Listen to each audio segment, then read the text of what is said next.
welcome back to my channel. As you can see, today we are working with a squash. Just a really quick video to show you how to open up and prepare a squash. The squash I'm using today is a red curry squash. It is my absolute favorite. And the first thing we're going to do, and I'm showing you here where I'm going to cut, I'm going to take my fork and I'm going to prick the outside of the squash lengthwise, and this is where I am going to cut the squash after I have heated it up. And this is going to make it a lot easier to cut once it's out of the microwave. You'll have a excuse me, you'll have a guide on where to cut, and also it's just going to help ventilate this squash while it's in the microwave.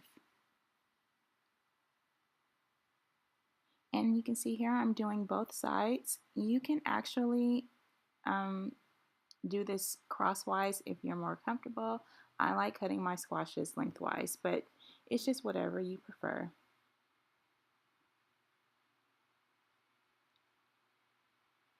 And guys, excuse me, I'm suffering from allergies, so I'm not sounding my best right now.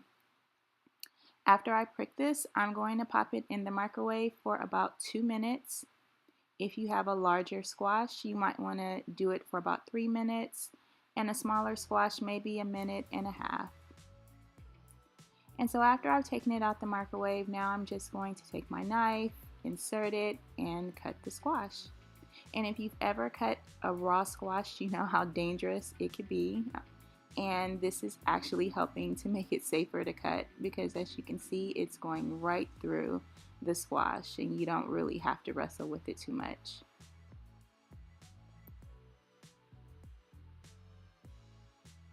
And there you go, the squash is open. And now we're going to take a ice cream scoop. And I like using ice cream scoops to take out the pulp and the seeds, because ice cream scoops have that kind of sharp edge. It's sturdy, it's not plastic, and you can get right in and get all of the seeds and the pulp out without making a huge mess. I don't know if you've ever used one of those plastic pumpkin spatulas, but they do not do a good job. I do not recommend them. This is definitely worth going to the store and picking up if you do work with a lot of pumpkins or squashes. It'll just make your life a lot easier, and it's better for ice cream too.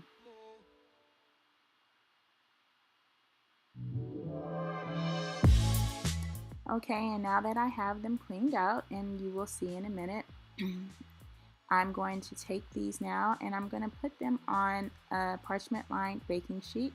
And then I like to just spray them with a little bit of non-stick cooking spray or brush them with oil. And then you want to cover them loosely with foil, because that's going to help keep in the moisture while you're baking it. And I like to bake these in a 400-degree oven for about 1 hour. After they're baked, you can let them cool and then use in any recipe of your choice. That's it for this video, you guys. Thanks for watching, and I hope you enjoyed this video. Have a good day.